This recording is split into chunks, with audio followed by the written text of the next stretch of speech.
ये मगरमच्छों ने ऐसे किया है, आवाम को पागल बनाया है। जैसे वो नहीं आता, वो शो करने वाला गुदगुदी वाला खड़काता है तो जानवर आगे नाचता है। हमें ये नचा रहे हैं, ये जहल है, ये पागल है। भाई हर बंदा तंग है, इस महंगाई से तंग है, बच्चों को मारने पे तंग आ गए हैं, भूख से मर रहे हैं लोग।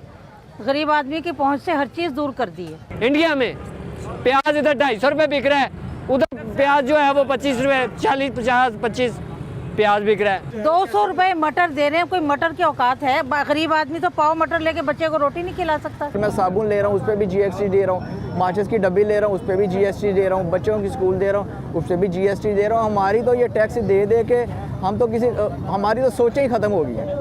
ये तो कोई ढकी छुपी बात नहीं कि पाकिस्तान के माली हालात आजकल ज़्यादा सही नहीं हैं। इसके पीछे टैक्सेशन और हुकूमत की इनएफिशिएंसी, ट्रेड डेफिसिट, सियासी जो केओस मुल्क में चल रहा है और बहुत से फैक्टर्स हैं जो इन मुश्किलों की वजह है। लेकिन आखिर में इस सब का असर जो है वो एक रिकॉर्ड ब्रेकिंग महंगाई की शक्ल में आम आदमी पर पड़ रहा है, जिसके लिए रोज़मर्रा की चीज़ें, आटा, गैस, बिजली, पेट्रोल, सब कुछ ही आहिस्ता आहिस्ता महंगे से महंगा होता जा रहा है। हम गुजारे के लिए दुकानों से उधार फाड़ रहे हैं और सज्जनों मित्रों से उधार पैसा ले रहे हैं, भी यार आपको कल दे देंगे, हफ्ते तक दे देंगे और दूसरे हफ्ते दे देंगे। मगर वो लोग हमारा दरवाज़ा खड़काते हैं, जो मालिक मकान है वो भी किराया दो जी, कहते हैं यार कारोबार नहीं। वो कहते हैं हमें तो कारोबार के साथ नहीं है ना, आप तो बैठे हैं इधर, आपके बीवी बच्चे हैं, आप बैठे हैं इधर, रैश रखी हुई किराया दो। वो कहते हैं यार कारोबार चले तो किराया दें। वो कहते हैं भाई आपका चले ना चले हमें तो दो ना। ये मुल्की हालात में सबसे बड़ा गुनहगार तो ये हमारे जो हुक्मरान हैं, हमारे लीडर पार्टियाँ हैं, हमारी करेंसियाँ एजेंसियाँ हैं, जिन लोगों ने इतने बड़े ओहदे पे हैं, जिन लोगों ने इतनी बड़ी वो कहते हैं बिल्डिंगें बनाई है, बड़े बड़े बार ब्रांचें हैं, उनकी फैक्ट्रियाँ हैं, वो लोग क्यों नहीं सोचते ये इंसानियत के बारे। इन बड़ों ने, ये मगरमच्छों ने ऐसे किया है, आवाम को पागल बनाया है। जैसे वो नहीं आता, वो शो करने वाला गुदगुदी वाला खड़काता है तो जानवर आगे नाचता है। हमें ये नचा रहे हैं, ये जहल है, ये पागल हैं। मगर सोचना चाहिए इस कौम को, इस हुक्मरानों को, लिहाजा इस आवाम के लिए हम सोचें, ख्याल करें। इंसानियत क्या सबक देती, एक दूसरे का एहसास करें। भाई हर बंदा तंग है, इस महंगाई से तंग है, बच्चों को मारने पे तंग आ गए हैं, भूख से मर रहे हैं लोग। गरीब आदमी की पहुंच से हर चीज़ दूर कर दी है। मुंह का निवाला छीन लिया। आप गाजर देख लो क्या रेट है, खीरा देख लो, आप छोटा आइटम है ना ये, अदरक है, लहसुन है, कोई 200-250 से नीचे सब्जी नहीं है। 200 रुपये मटर दे रहे हैं, कोई मटर की औकात है? गरीब आदमी तो पाव मटर लेके बच्चे को रोटी नहीं खिला सकता। क्या कर रहा, भूखे मर रहे हैं लोगों के घर, 2-2 दिन चूल्हा नहीं जल रहा है, 3-3 दिन। आप ये देखें ना, हमारे जैसे चलो कर रहे हैं, कोई बच्चे हैं कर रहे हैं माशाल्लाह, लेकिन जो नहीं कर सकते 50, 200, 1000, 1200 दिहाड़ी लेकर जा रहे हैं, वो कैसे अपने चूल्हा चलाएंगे? घर का क्या क्या चीज़ खरीदेंगे? 1000 रुपये के तो ऑयल कर दिया इन्होंने, 1200 का हो गया रात। पेट्रोल बढ़ाए जा रहे हैं, पेट्रोल बढ़ाए जा रहे हैं। दुकानदार पुरानी चीज़ों को नए रेट से बेचे जा रहे हैं। पहले तो मार ही रहा ना, अब और मरेगा। जो दिहाड़ीदार बंदा वो क्या करेगा, जो सैलरी वाला वो क्या करेगा, बताएं ना।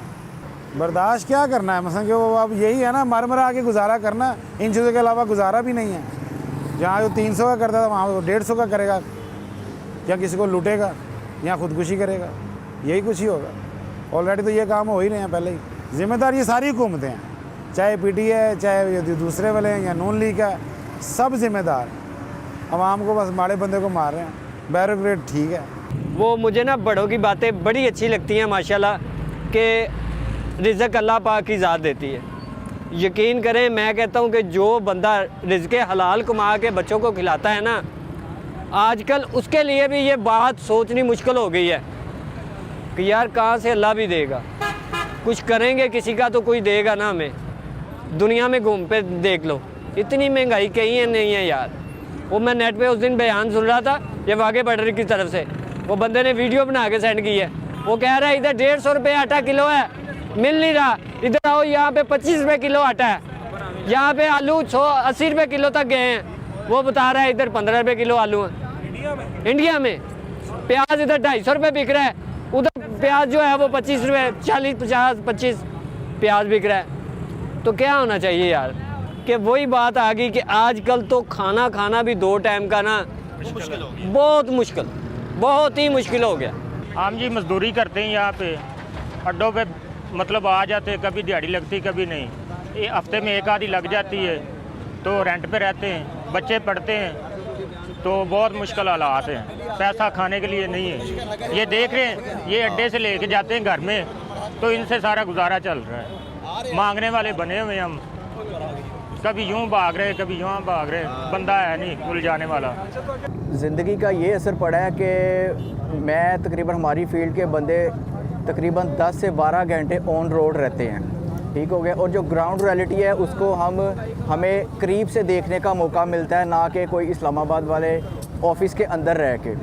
और हालात इस तरह के सर ये हैं कि लोग इतने डिस्टर्ब हैं कि अब वो मेंटली तौर पर रोड पे हाजिर ही नहीं है। यानी कि मेरा रोड का एक्सपीरियंस है तकरीबन 15-20 साल का, और अब ज़्यादातर मैं एनालिसिस करता हूँ लोगों को कि उनका माइंड महंगाई, बेरोज़गारी, परेशानी, दुख, तकलीफ़, मुसीबतों में इस तरह वो घिरे हुए हैं कि वो रोड पे हाजिर ही नहीं है, जिसकी वजह से एक्सीडेंट हो रहे हैं, लोगों में ब्लड प्रेशर हाई हो रहा है, लोग लड़ाई झगड़ा कर रहे हैं, लोग घर से भी तंग हैं, बाहर जॉब से भी तंग हैं। तो हालात जो है ना बहुत मुश्किल है। अगर एक बंदे के 2 मेरे बच्चे हैं, ठीक है, लाहौर में हम रहते हैं, घर भी हमारा अपना है, इसके बावजूद हमें अपना जो लेवल है उसको मेंटेन रखने के लिए इतनी तगो करनी पड़ रही है, इतनी मुश्किल करनी पड़ रही है कि आपको मैं उसको अल्फाज में नहीं बता सकता। ये तो वो लोग रिस्पॉन्सिबल हैं जो IMF से वर्ल्ड लैब पे मुआहदे करते हैं, सारी ज़िंदगी वो प्राडो लैंड क्रूज़र में घूमते हैं, लेकिन जो लोअर मिडिल क्लास और जो मिडिल क्लास वाला उसका तो इन चीज़ों को ताल्लुक नहीं है। वो तो पिस रहा है, वो पेट्रोल पे भी टैक्स दे रहा है, अगर मैं साबुन ले रहा हूँ उस पर भी GST दे रहा हूँ, माचिस की डब्बी ले रहा हूँ उस पर भी GST दे रहा हूँ, बच्चों की स्कूल दे रहा हूँ उस पर भी GST दे रहा हूँ। हमारी तो ये टैक्स दे के हम तो हमारी तो सोचें ही ख़त्म हो गई है। हमारे यहाँ पे जिन लोगों ने काम करना है, इदारों ने, वो हमारे हक़ में इंटरेस्टेड ही नहीं है। नाम हमारा आवाम का यूज़ करते हैं, लेकिन हमारे हक़ के लिए, हमारी फेवर के लिए मैंने अपनी 40 साल ज़िंदगी में अभी तक तो कोई काम नहीं देखा। मेरा जो है ना, ये आपकी जो पीछे सड़कें जो नहीं बन रही हैं, इनकी ज़रूरत नहीं थी बनने की। कहते हैं पाकिस्तान का अलाउंस नहीं है, पैसे नहीं है खजाने में, जो सड़कें बन रही हैं बेफजूल, जो सही हैं, उनको तोड़ के दोबारा बनाए जा रहे हैं। पैसे कहाँ से आ रहे हैं, ये किधर जा रहे हैं सारे पैसे? ये पाकिस्तान को इन मुश्किल हालात से निकालने के लिए हुकूमत ने IMF के साथ एक कर्ज़े की डील की। इस डील की लेटेस्ट इंस्टॉलमेंट को रिलीज़ करने से पहले IMF ने हुकूमत के सामने बहुत सख्त शर्तें रखी हैं, जिसकी वजह से 15 फरवरी को पाकिस्तान के फाइनेंस मिनिस्टर इसहाक डार ने नेशनल असम्बली में एक मिनी बजट पेश किया, जिसमें बहुत सारे टैक्सेस हुकूमत ने बढ़ाकर उसके थ्रू अपना बजट डेफिसिट जो है उसको पूरा करने की कोशिश की है। इसमें सबसे बड़ा टैक्स जो है वो जनरल सेल्स टैक्स है, जिसको 17 से 18% कर दिया गया है। जिसके बाद जो फाइनेंशियल एक्सपर्ट्स और माहिरीन का है कहना यह है कि आम आवाम के लिए महंगाई में मज़ीद इजाफ़ा हो जाएगा और बाज़ारों में जो भी चीज़ें मिलती हैं उनकी कीमतों में इजाफ़ा हो जाएगा। इसके अलावा 16 फरवरी को हुकूमत ने मुल्क में पेट्रोल की कीमतों में भी 22 रुपये का इजाफ़ा कर दिया, जिसके बाद अब 1 लीटर पेट्रोल 272 रुपये का है। इससे पहले याद रहे कि पिछले महीने ही 29 जनवरी को हुकूमत ने पेट्रोल में एक साथ ही 35 रुपये का इजाफ़ा किया था और पेट्रोल तकरीबन 250 रुपये का हो गया था।